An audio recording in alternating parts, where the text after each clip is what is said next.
हाँ जी। नमस्कार दोस्तों, आप देख रहे हो YouTube चैनल आत्मज्ञान। दोस्तों, ये कलयुग बड़ा आधुनिक युग है। जब हम आध्यात्मिक मार्ग की बात करते हैं तो सोशल मीडिया के माध्यम से आध्यात्मिक मार्ग को लेकर एक भूचाल सा आ रखा है। उस परम सत्ता की विशेषता एक होते हुए भी हमें अनेक प्रकार के तर्क दिए जाते हैं और हर महात्मा के तर्क अपने हिसाब से होते हैं। उस शक्ति स्वरूप परमात्मा के सभी गुणगान करते हैं, परंतु जो बात सत्य की आती है, प्रतिष्ठा का गुणगान सभी संत महापुरुषों ने गाया है। इस नाशवान शरीर और नाशवान भोगों के लिए ना जाने गुरु लोग क्या नहीं करते होंगे। ये आज की कथावाचक मेरा ये 15 साल का अनुभव है। आज के आध्यात्मिक गुरु लोगों से अच्छे तो आप हो, जो आप अपना घर चला रहे हो, आप अपने माता पिता का भरण पोषण कर रहे हो, अपने बच्चों को पाल रहे हो, अपने परिवार की देख रेख कर रहे हो। इन 15 साल में मेरे बहुत से संतों से पाला पड़ा है और मैंने उन्हें बड़े करीबी से परखा है। समझदार के लिए संकेत ही काफी है। तो बिना देर किए चलते हैं आज के विषय की ओर। दोस्तों, आज का हमारा विषय रहेगा ब्रह्म कौन है, परब्रह्म कौन है और पारब्रह्म कौन है। अध्याय 7 के 29 में भगवान अर्जुन को ये उपदेश देते हुए समझाते हैं कि हे अर्जुन, जो मेरी शरण होकर जरा और मरण से मुक्ति पाने के लिए प्रयत्न करते हैं, वे पुरुष उस ब्रह्म को, संपूर्ण अध्यात्म को और संपूर्ण कर्म को जान जाते हैं। फिर भगवान ने श्लोक नंबर 30 में ये बताया है कि जो पुरुष अधिभूत, अधिदेव तथा अधियज्ञ सहित मुझे जानता है, मुझ में समाहित चित्त वाले, वह पुरुष अंत काल में भी मुझको ही जानते हैं, मुझ में ही स्थित रहते हैं और सदैव मुझे ही प्राप्त रहते हैं। परंतु इसी अध्याय 7 में पीछे श्लोक आए 26 और 27 में उन्होंने कहा है कि मुझे कोई नहीं जानता। क्यों नहीं जानते हैं? भगवान बताते हैं कि भाई वो मोहग्रस्त हैं। बार बार ये वाणी कबीर साहब जी की लेता हूँ कि कामी, क्रोधी, लोभी, लालची, इनसे भक्ति ना होई, भक्ति करे कोई सूरमा, जात वरुण कुल खोई। वो मोह से ग्रस्त है, वो मुझे नहीं जानता। परंतु जो मोह से ग्रस्त नहीं है, एक भाव हो गई है, जो मुझ में स्थित हो गया है, वो मुझे तत्व से जानता है।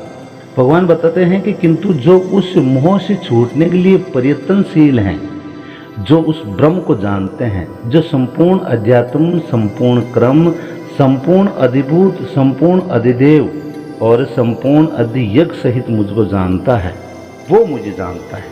इसी 7वें अध्याय में भगवान ने ये बताया कि अनन्य भाव से मुझ में समर्पित होकर, मेरे आश्रित होकर जो योग में लगता है, वह समग्र रूप से मुझे जानता है। मुझे जानने के लिए हजारों में कोई एक बिरला ही प्रयत्न करता है और प्रयत्न करने वालों में बिरला ही कोई मुझे जानता है। वे मुझे पिंड रूप में एक देशीय नहीं, वो मुझे शरीर धारण करने वाला नहीं मानता। वे मुझे पिंड रूप में एक देशीय नहीं वरण सर्वत्र व्याप्त देखता है, वो मुझे सब जगह देखता है। 8 वेदों वाली मेरी जड़ प्रगति, 8 वेदों वाली मेरी जड़ प्रगति यानी 5 तत्व और 3 गुण, तीनों देवों की भक्ति में भूल पड़ियो संसार, कहे कबीर निज नाम बिन भाई कैसे उतरो पार। वो क्या है निज नाम? आपको ये बताकर तो सावधान कर दिया कि आप चेतन हो, आप विदेह हो, आप शुद्ध स्वरूप हो, आप अविनाशी हो, इस आत्मा का कभी नाश नहीं होता। परंतु सदगुरु कबीर साहब ने यह भी बताया है कि तीनों देवों की भक्ति में भूल पड़िया संसार, कहे कबीर निज नाम बिन भाई कैसे उतरो पार। क्या है वो निज नाम? उस निज नाम से भी आपको परिचित करवाएंगे, आप चिंता मत करो।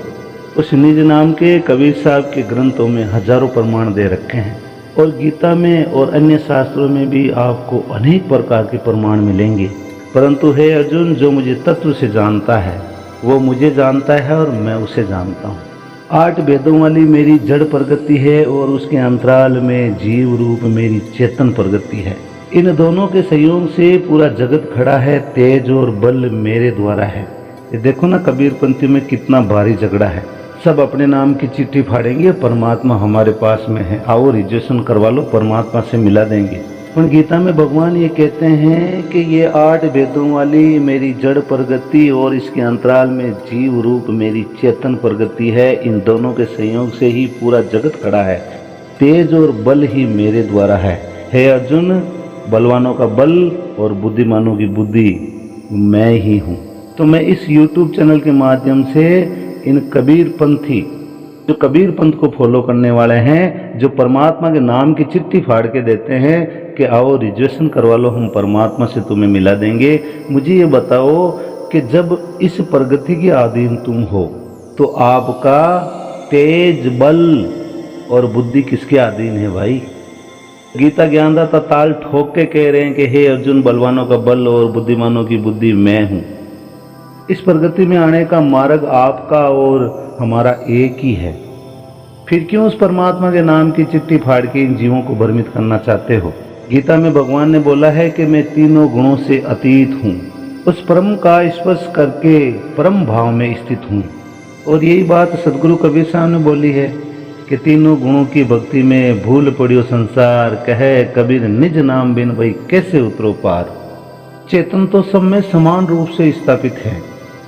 इस ब्रह्म को तत्व ज्ञान के द्वारा जान लिया जाता है। सभी संत महापुरुषों का ये मत रहा है। क्या इतना जान लेने मात्र से हमने हमारे निज नाम को प्राप्त कर लिया है? 7वें 29 में जो भगवान ने बोला है कि हे अर्जुन, मेरी शरण होकर जो जरा और मरण से मुक्ति पाने के लिए प्रयत्न करते हैं, वे पुरुष उस ब्रह्म के संपूर्ण अध्यात्म को और संपूर्ण कर्म को जान जाते हैं। अध्याय 15 के श्लोक 1 और 2 में अर्जुन ने प्रश्न कर लिए भगवान से, पूरे 7 प्रश्न किए। बोले कि हे पुरुषोत्तम, हे केशव, वह ब्रह्म क्या है, वह अध्यात्म क्या है, कर्म क्या है, वह अधिभूत अधिदेव किसे कहते हैं, मुझे आप परिचित करवाओ। मैं उसकी शरण में कैसे जाऊं कि मैं उसे जान जाऊं, मैं अपने निज स्वरूप को प्राप्त कर लूं। हे केशव, मेरा मार्गदर्शन करो। हे मधुसूदन, यहाँ अधियज्ञ कौन है और वह इस शरीर में कैसे हैं, मुझे परिचित करवाओ। समाहित चित्त वाले पुरुषों के द्वारा अंत समय में आप कैसे जानने में आते हो? अर्जुन के इन 7 प्रश्नों के उपरांत भगवान 3रे श्लोक में अर्जुन को उपदेश देते हुए समझाते हैं कि हे अर्जुन, अक्षर ब्रह्म परमम जो अक्षय हैं, जिसका कभी क्षय नहीं होता, जिसका कभी नाश नहीं होता, जो अविनाशी है, वही परम ब्रह्म है। सव्य में स्थित भाव ही अध्यात्म है, वही आत्मा का अधिपत्य है। हे अर्जुन, इससे पहले सभी माया के अधिपत्य में रहते हैं, कोई मुझे जानना नहीं चाहता। असुर स्वभाव को धारण किए हुए मनुष्य में नीच और दूषित कर्म करने वाले ये मूढ़ लोग, हे अर्जुन, ये मुझ ब्रह्म को ही नहीं बसते, मुझ ब्रह्म को ही नहीं जानते। किंतु जब सव्य भाव अर्थात स्वरूप में स्थिर भाव मिल जाता है तो आत्मा का ही आधिपत्य उसमें प्रवाहित हो जाता है। यही अध्यात्म है, यही अध्यात्म की पराकाष्ठा है। आगे श्लोक 4 में बताते हैं कि जब तक अक्षय भाव को प्राप्त नहीं होता तब तक नष्ट होने वाले संपूर्ण सर्वभाव अधिभूत अर्थात भूतों के अधिष्ठान हैं। हे अर्जुन, जब तक तू अपने चेतन से परिचित नहीं होगा, उस अक्षय अविनाशी से तू परिचित नहीं होगा, तब तक इस नाशवान भौतिक सृष्टि को ये जीव प्राप्त होता रहता है। यही इस अविनाशी जीव आत्मा की उत्पत्ति का कारण है। हे अर्जुन, प्रगति से परे जो परम पुरुष है वही अधिदेव अर्थात संपूर्ण देवों देवी संपत्ति उस परम देव में विलीन हो जाती है। देहधारियों में श्रेष्ठ अर्जुन, इस मनुष्य तन में मैं ही अधियज्ञ हूँ, अर्थात यज्ञों का अधिष्ठाता मैं ही हूँ। अतः इस शरीर में अव्यक्त स्वरूप में स्थित महापुरुष ही अधियज्ञ है। 5 में कहते हैं कि जो पुरुष अंतकाल में अर्थात मन के निरोध और विलय काल में मेरा स्मरण करते हुए शरीर के संबंध को छोड़ अलग हो जाता है, वह साक्षात मेरे स्वरूप को प्राप्त होता है, इसमें संशय नहीं। यहाँ पर हमें ये समझना होगा कि शरीर का निधन शुद्ध अंतकाल नहीं है। अंत समय में मैं जब इस शरीर से मेरे प्राण अलग होंगे तो गीता के हिसाब से मैं ओम नाम का जाप करूँगा और मैं उस पद को प्राप्त हो जाऊँगा। ऐसा नहीं है, हमें इसे समझना पड़ेगा। गीता में हमें बड़ी बारीकी से इसे समझाया है, सदगुरु कबीर साहब ने भी हमें समझाया है। शरीर का निधन शुद्ध अंतकाल नहीं है, मरने के बाद भी शरीरों का क्रम लगा रहता है। संचित संस्कारों की सतह के मिट जाने के साथ ही मन का निरोध हो जाता है और वह मन भी जब विलीन हो जाता है तो वही पर अंतकाल है। कबीर साहब ने बोला ना, मन मरी ममता मरी, मर मर गया शरीर, आशा तृष्णा नहीं मिटे, के गया दास कबीर। संचित संस्कारों की सतह के मिट जाने के साथ ही मन का निरोध हो जाता है, और वह मन भी जब विलीन हो जाता है तो वहीं पर अंतकाल हो जाता है। इसलिए सदगुरु कबीर साहब ने बोला है कि जीवित करो आशा। मरने के बाद में किसने परमात्मा को देखा है? जिसके बाद शरीर धारण नहीं करना पड़ता। ये क्रियात्मक है, केवल कहने से, वार्ताकम से समझ में नहीं आता। जब तक वस्त्रों की तरह शरीर का परिवर्तन हो रहा है, तब तक शरीरों का अंत कहाँ हुआ? अध्याय 2 में बता रखा ना कि हे अर्जुन, यह आत्मा अचल है, अविनाशी है, विदेह है, व्यक्त है। परंतु ये अनंत प्रकार के शरीर जब तक धारण करता रहेगा चेतन, तब तक इसकी मुक्ति कहाँ है? जीते जी तब तक हम मन की वृत्ति को नहीं जीत जाएंगे, तब तक हमारी मुक्ति संभव है ही नहीं।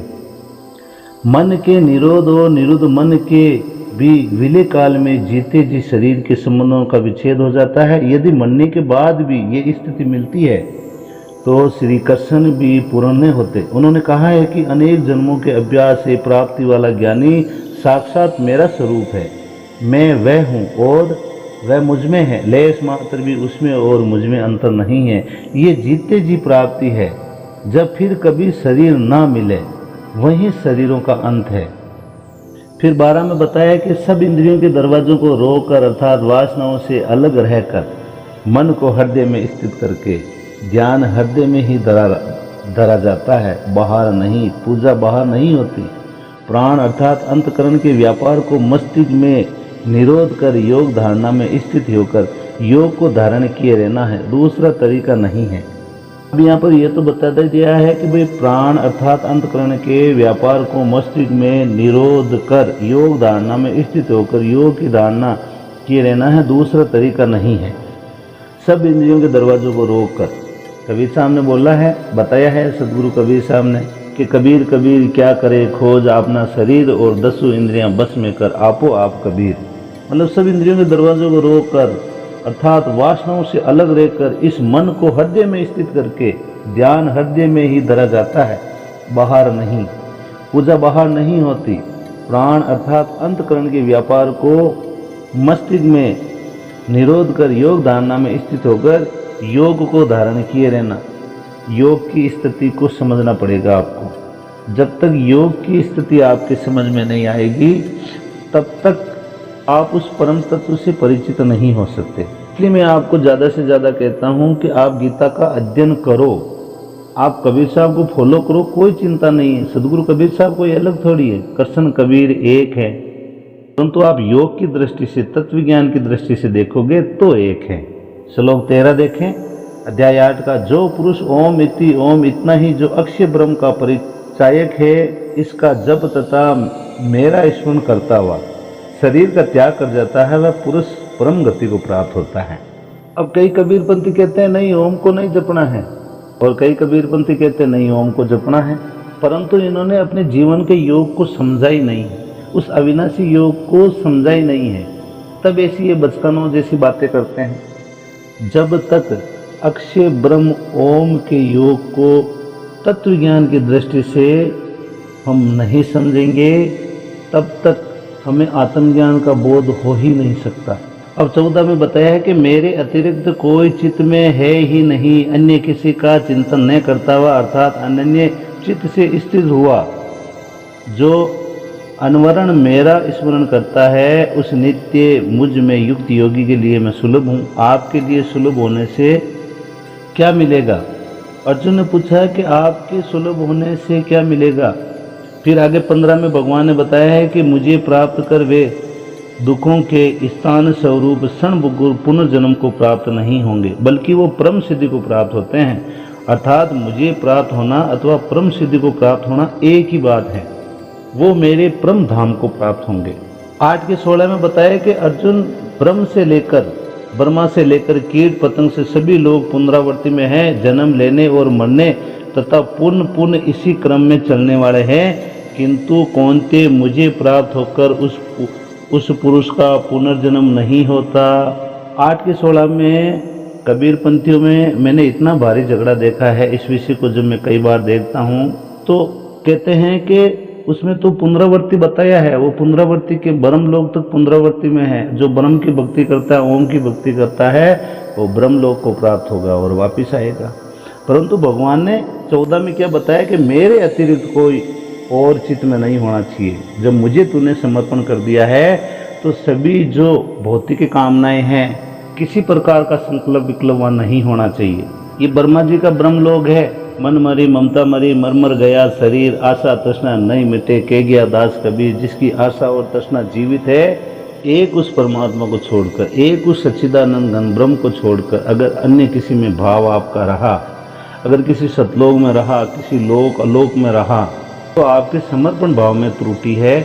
इसलिए भगवान यह समझाना चाहते हैं, आपके भाव में, आपके समर्पण भाव में त्रुटि होने की वजह से आप ब्रह्म लोक को प्राप्त होते हैं और ब्रह्म लोक पुनरावृत्ति में है।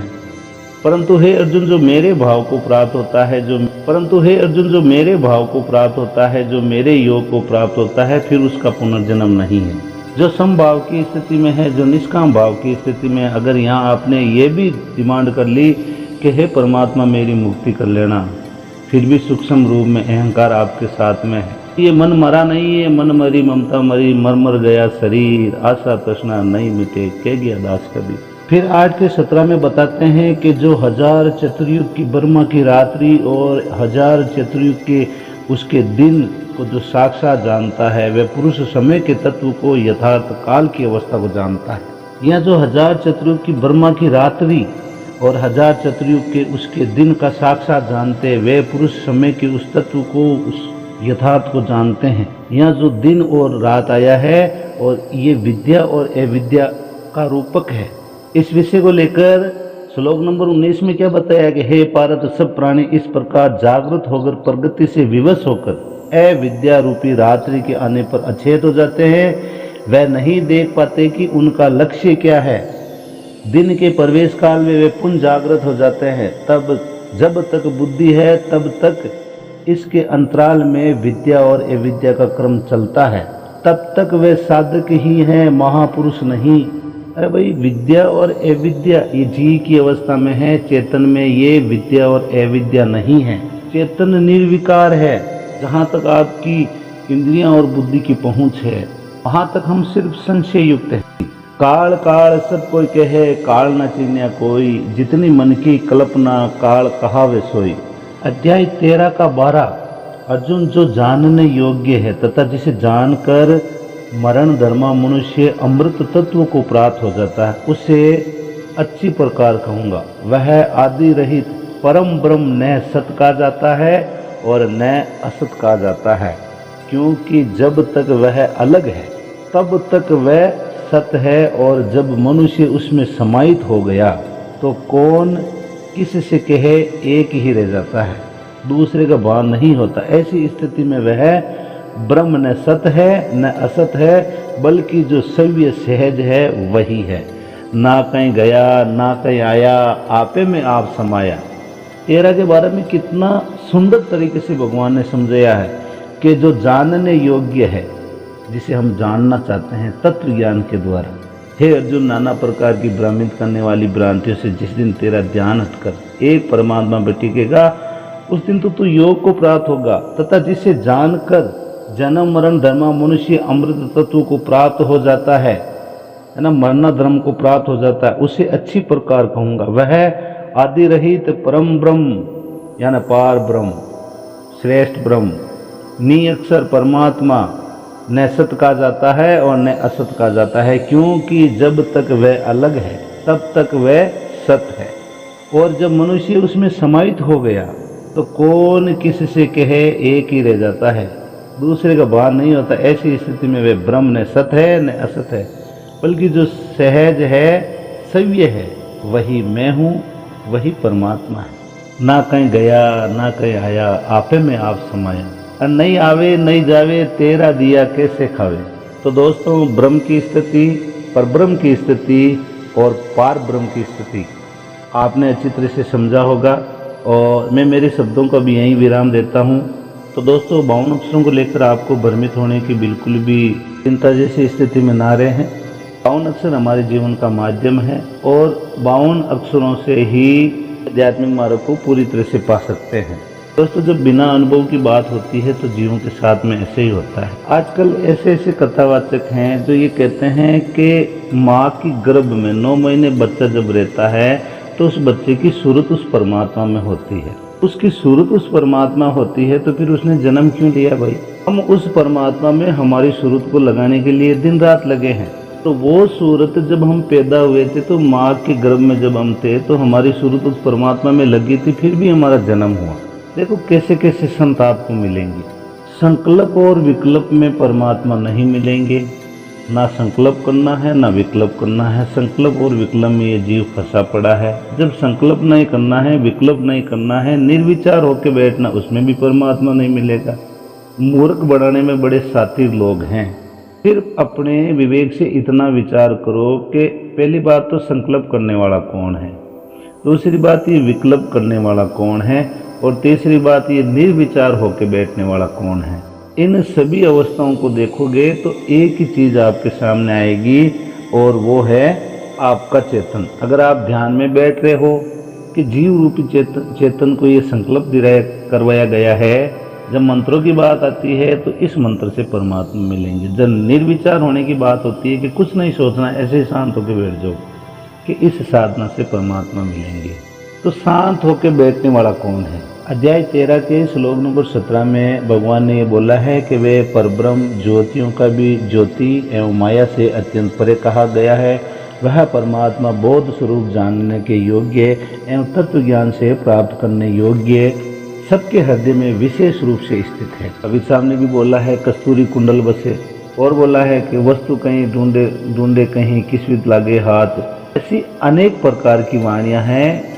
ये आज का ये जो आधुनिक युग है, इस शब्दों का बहुत बड़ा जाल है, और उन शब्दों के द्वारा आपके माइंड को वॉश करके, आपके माइंड को किल करके आपके अनमोल जीवन के साथ में खिलवाड़ हो रहा है। अब आप मुझे इजाज़त दें। आप सभी को साधुवाद, आप सभी को मेरी ओर से राम राम।